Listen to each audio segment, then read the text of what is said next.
Indrajit study point में आप सभी का स्वागत है। हम पढ़ रहे एनसीईआरटी क्लास 9 अध्याय 2 संविधान निर्माण भाग 3, जिसमें हम संविधान सभा में क्या क्या हुआ उसके बारे में जानेंगे।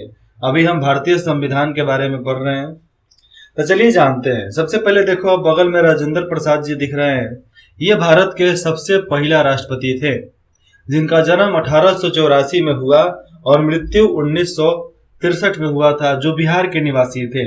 3 बार कांग्रेस के अध्यक्ष भी रह चुके हैं। फिर भारत के संविधान के निर्माता कौन थे? यहाँ आपको संविधान बनाने में प्रमुख भूमिका निभाने वाले कुछ नेताओं के बारे में संक्षेप में कुछ जानकारियां मिलेगी, जैसे राजेंद्र प्रसाद जी का मिल रहा है।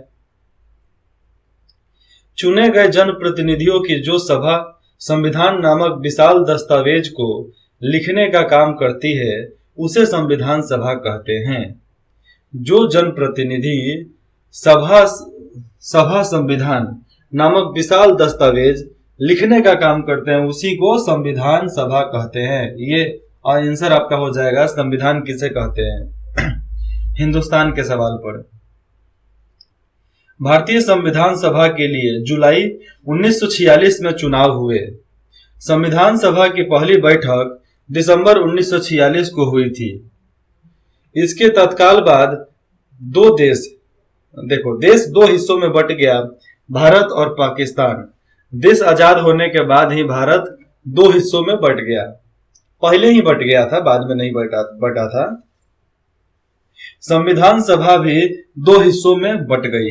भारत की संविधान सभा और पाकिस्तान की संविधान सभा। भारतीय संविधान लिखने वाली सभा में 299 सदस्य थे। भारतीय संविधान जब लिखा गया था उसमें 299 सदस्य थे। इसने 26 नवंबर 1949 को अपना काम पूरा कर लिया। 26 नवंबर 1949 को अपना काम पूरा कर लिया। 28 से 27 नवंबर तक हस्ताक्षर कर दिए गए और 26 जनवरी 1950 को इसको लागू कर दिया गया। इस दिन के याद में हम हर साल 26 जनवरी को गणतंत्र दिवस मनाते हैं और गणतंत्र दिवस को बहुत धूमधाम से मनाते हैं। अभी हम लोग का 76वां स्वतंत्रता दिवस आने वाला है, 15 अगस्त। ये वीडियो आज बन रहा है, अपलोड हो जाएगा 11 से 12 अगस्त में आपको अपलोड हो जाएगा। आप टाइम देख सकते हो, नीचे शो करके डिस्क्रिप्शन में आप टाइम भी देख सकते हो इसका।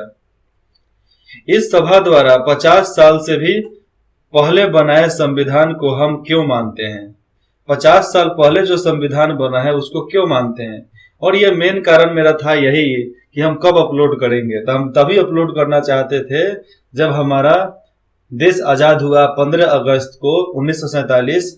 तो हम 15 अगस्त के समय अंतरकाल में ही इस चैप्टर को हम अपलोड करना चाहते थे। हमने पहले ही एक कारण का जिक्र किया है, संविधान सिर्फ संविधान सभा के सदस्यों के विचारों को ही व्यक्त नहीं करता, यह अपने समय की व्यापक समितियों को व्यक्त करता है। दुनिया की कई देशों में संविधान को फिर से लिखना पड़ा, क्योंकि संविधान में दर्ज बुनियादी बातों पर भी वहां के सभी नागरिक सामाजिक समूहों या राजनीतिक दलों की सहमति नहीं थी। हर लोग उस संविधान को नहीं मानता था, इसलिए संविधान को फिर से लिखना पड़ा। कई देशों में संविधान पर वह कागज का टुकड़ा या किसी भी अन्य किताब की तरह का दस्तावेज भर है। कई देश ऐसे भी हैं जहां के संविधान लगता है कि कोई कागज का टुकड़ा हो, वैसे ही सब फेंका हुआ रहता है। लेकिन अपने हिंदुस्तान में ऐसा नहीं है। कोई भी उस पर आचरण नहीं करता, मतलब कोई भी उसका काम नहीं करता। दूसरे देशों में हमारे संविधान का अनुभव एकदम अलग है। हमारा जो संविधान है, हमारे संविधान का अनुभव जो है सबसे अलग है। पिछली आधी सदी से मतलब 50 साल से ज्यादा की अवधि में अनेक सामाजिक समूहों ने संविधान के कुछ प्रावधानों पर सवाल उठाए, उसको संशोधन करके ठीक कर दिया गया। पर किसी भी बड़े सामाजिक समूह या राजनीतिक दलों ने खुद संविधान की वैधता पर सवाल नहीं उठाया। यह हमारे संविधान की एक असाधारण उपलब्धि है।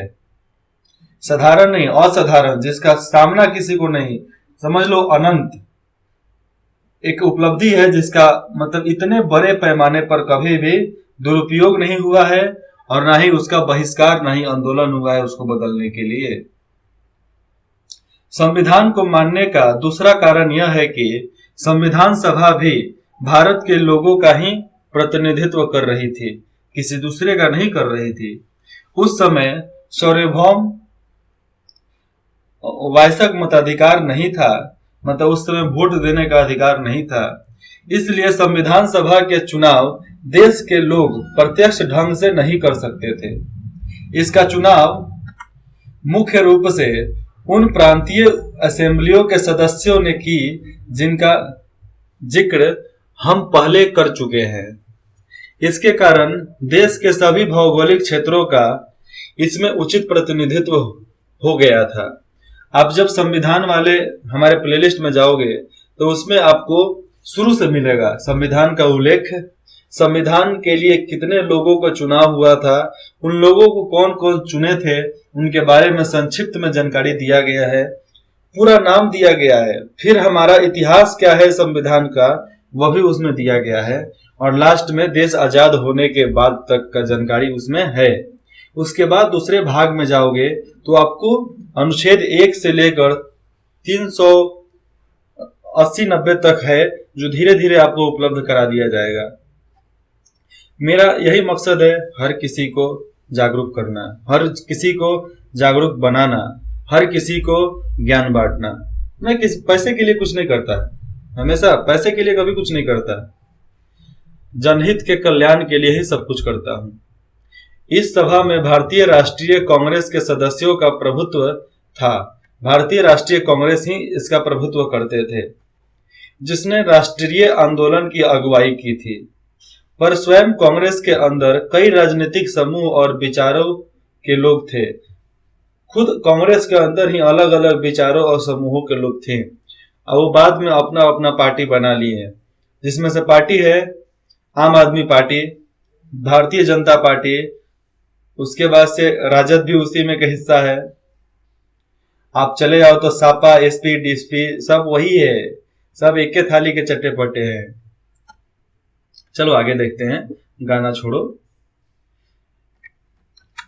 सभा में कई सदस्य ऐसे थे जो कांग्रेस के विचारों से सहमत नहीं थे, वो कांग्रेस के विचार को नहीं मानते थे। सामाजिक रूप से इस सभा में सभी समूह, जाति, वर्ग, धर्म और पेशों के लोग, अलग अलग समूह के लोग, जाति, वर्ग और धर्म, पेशा मतलब बिजनेस वाले लोग, तो अलग अलग काम करने वाले लोग भी वहां पर शामिल थे। अगर संविधान सभा का गठन सार्वभौम वायसक मताधिकार के जरिए हुआ होता तब भी इसका स्वरूप काफी कुछ इसी तरह ही होता, ज्यादा बदलाव नहीं हुआ होता। कहीं भी कोई भी चीज लिखा जाए, कोई भी कविता से लेकर कोई भी थॉट लिखा जाए, कहानी लिखा जाए, तो उसमें समाज से लेना है, तो समाज से लोगे तो कितना भी लोग है चाहे नहीं है, बात वही लिखा जाएगा जो चल रहा है, चाहे जो चलने वाला है, फालतू की बातें नहीं लिखी रहती है।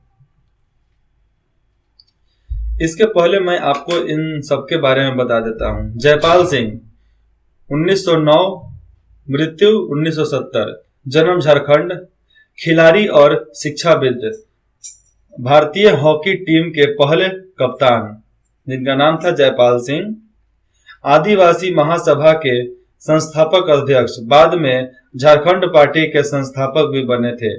झारखंड पार्टी जो आज चल रहा है उसके संस्थापक जयपाल सिंह ही थे। एच.सी. मुखर्जी, इनका जन्म 1887 में हुआ, जिनकी मृत्यु 1956 में हुआ। जन्म बंगाल, विधानसभा के उपाध्यक्ष, प्रसिद्ध लेखक और शिक्षाविद, कांग्रेसी नेता, All India Christians Council of Bengal Vidhan Sabha के सदस्य, बाद में बंगाल के राज्यपाल बने। राज्यपाल सबसे बड़ा पोस्ट होता है सीएम के बाद। जीजी दुर्गाबाई देशमुख, इनका पूरा नाम था जीजी दुर्गाबाई देशमुख, जिनका जन्म 1909 में हुआ और मृत्यु 1981 में। जन्म आंध्र प्रदेश, पेशे से वकील और महिला मुक्ति कार्यकर्ता, आंध्र महिला सभा के सभापति। बाद में वो केंद्रीय समाज कल्याण बोर्ड के संस्थापक अध्यक्ष बनी। और किसी के नाम है? नहीं है, बाकी सब नीचे है जो बताते हैं धीरे धीरे। और अंततः जिस तरह संविधान सभा ने काम किया वह संविधान को एक तरह की पवित्रता और वैधता देता है। मतलब एक तरह के पवित्र ग्रंथ के रूप में हम संविधान को देते हैं। किसको? भारतवासियों को। संविधान सभा का काम काफी व्यवस्थित, खुला और सर्वसम्मति बनाने के प्रयास पर आधारित था और एक ही को ये सारा संगठन अरेंज करने का, मतलब कहाँ पर बैठक होगी कहाँ पर नहीं होगी, इस सब की जानकारी किसी एक के पास होता था, वही हर किसी के पास पहुंचाते थे। कहाँ बैठक होना था उसका चयन भी करना है तो वही करेंगे। कौन करेंगे? उसके नीचे आप देख सकते हैं, लिखा ही होगा। सबसे पहले कुछ बुनियादी सिद्धांत तय किए गए हैं, उन पर सबकी सहमति बनाई गई। फिर प्रारूप कमेटी के प्रमुख डॉक्टर भीमराव अंबेडकर ने चर्चा के लिए एक प्रारूप संविधान बनाया। मतलब एक तरह से समझ लो सिंपल संविधान बनाया गया। संविधान के प्रमुख की प्रत्यक्ष धारा पर कई दौर में चर्चा की गई। बहुत बार चर्चा हुआ था, कौन सा धारा कितना बार होगा। 2000 से ज्यादा संशोधन पर विचार हुआ। फिर 3 वर्ष में कुल 114 दिनों की गंभीर चर्चा हुई। 3 साल में 114 दिन पूरा गंभीर चर्चा हुई। सभा में पेश हर प्रस्ताव, हर शब्द और वहां कही गई हर बात को रिकॉर्ड किया गया और संभाला गया और उसको एक तरह से संभाल कर रखा गया। और इनको कॉन्स्टिट्यूशन असेंबली डिबेट्स नाम से 12 मोटे खंडों में प्रकाशित किया गया। इसका नाम ही है डेमोक्रेटिक असेंबली के बारे में बताना, भारत के डेमोक्रेटिक असेंबली के बारे में। जैसे कॉन्स्टिट्यूशन असेंबली डिबेट्स, जो डिबेट्स हो रहा था उसके बारे में लिखा गया था, बाकी नहीं। इन्हीं बहसों से हर प्रावधान के पीछे की सोच और तर्क को समझा जा सकता है। संविधान के व्याख्या के लिए भी इस बहस से दस्तावेज का उपयोग होता है। संविधान में कुछ बदलाव करना होता है तो भी इस किताब को फिर से पढ़ा जाता है। जो प्रावधान 12 मोटे खंडों में प्रकाशित हुआ था उसी को पढ़कर फिर से उसमें कुछ संशोधन किया जाता है और बाकी समाज को देखकर, वर्तमान को देखकर कि हमारे समाज में जैसा अभी हो रहा है उसी के आधार पर संविधान में कुछ बदलाव होता है, बाकी नहीं। अगला पढ़ेंगे भारतीय संविधान के बुनियादी मूल्य, कि भारतीय संविधान बना था इसका मूल्य क्या क्या था। सबसे पहले ये देखो, भारतीय संविधान निर्माताओं के बारे में यहाँ दी गई सभी जानकारी को पढ़ें। आपको यह जानकारी कंठस्थ करने की, मतलब याद करने की जरूरत नहीं है। इस धारा पर निम्नलिखित कथनों के पक्ष में उदाहरण प्रस्तुत करें। उदाहरण आपको देना है। सबसे पहले आप देख लो, ये बालदेव सिंह, जिनका जन्म 1901 में हुआ और 1961 में इनकी मृत्यु। जन्म हरियाणा, सफल उद्यमी, ये बिजनेसमैन थे और पंजाबी विधानसभा में पंथक अकाली पार्टी के नेता। संविधान सभा में कांग्रेस द्वारा मनोनीत थे, कांग्रेस के द्वारा बनाए गए थे। बाद में केंद्रीय मंत्रिमंडल में रक्षा मंत्री बने थे और ये बाद में रक्षा मंत्री बने, लेकिन देश आजाद हुआ था तो रक्षा मंत्री कोई और था। कन्हैया लाल मणिकलाल मुंशी, जिनका जन्म 1887 में हुआ और मृत्यु 1971। पूरे एकदम 90 का सेंचुरी मार रहे हैं ये। जन्म गुजरात, गुजराती लोग थोड़ा ज्यादा जीते ही हैं। वकील, इतिहासकार और भाषाविद, कांग्रेसी नेता और गांधीवादी। ये गांधीवादी विचार से एकदम उनके ही जैसे ही थे। हिंसा नहीं, अहिंसा से हम जीतेंगे। बाद में केंद्रीय मंत्रिमंडल में मंत्री, स्वतंत्र पार्टी के संस्थापक भी यही बने। श्यामा प्रसाद मुखर्जी, 1901 में जन्म और 1953 में इनकी मृत्यु। जन्म पश्चिम बंगाल। अंतरिम सरकार में उद्योग एवं आपूर्ति मंत्री, ये केवल समझ लो उद्योग, व्यापार के मंत्री थे और आपूर्ति करवाने वाले मंत्री। एक तरह से इनको व्यापार से रिलेटेड सारा जितना भी व्यापार से काम होता है उन पर इनका नजर था और बाकी सब पर भी। शिक्षाविद और वकील, ये शिक्षक भी थे, वकील भी थे। हिंदू महासभा में सक्रिय, बाद में भारतीय जनसंघ के संस्थापक भी बने। और देखो गांधी जी कुछ यहाँ पर बोल रहे हैं, ये बता देता हूं पहले। मैं भारत के लिए ऐसा संविधान चाहता हूं जो उसे गुलामी और अधीनता से मुक्त करे। मैं ऐसे भारत के लिए प्रयास करूंगा जिसे सबसे गरीब व्यक्ति भी अपना मान सके और उसे लगे कि देश को बनाने में उसकी भी भागीदारी है। ऐसा भारत जिसमें लोगों का उच्च वर्ग और निम्न वर्ग न रहे। ऐसा भारत जिसमें सभी समुदायों के लिए पूरा भारत मिलजुल कर रहे। ऐसे भारत में छुआछूत या शराब या नशीली चीजों के लिए कोई जगह न हो। औरतों को भी मर्दों जैसे अधिकार हो। मैं इससे कम पर संतुष्ट नहीं हूं। ये गांधी जी का कहना था। तो गांधी जी का कहना यह भी था कि अछूत खत्म करेंगे, खत्म हो गया। नशा खत्म करेंगे, लेकिन नशा खत्म कहाँ हुआ है? नहीं हुआ है, क्योंकि जितने नेता हैं वो सब पियक्कर है। नशा कहां से खत्म हो जाएगा? बेवड़े लोगों के बीच में बेवड़ापन खत्म नहीं होता है। केंद्र में से लेकर हर जगह पर, हाँ भले मोदी जी नहीं पीते होंगे, अलग बात है। बाकी लोगों का बात तो है ना। बिहार में अभी बंद है, बिहार में बंद है। आप बहुत सारे केंद्र शासित प्रदेश में चल जाओ, वहां पर शराब बंद है अभी भी। अब देखते हैं भारतीय संविधान के बुनियादी मूल्य।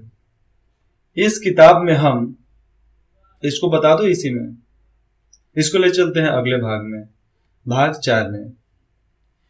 अगर आपको कुछ भी डाउट हो तो आप यहां से पूछ सकते हैं। इंद्रजीत स्टडी पॉइंट में बने रहने के लिए आप सभी का बहुत बहुत धन्यवाद।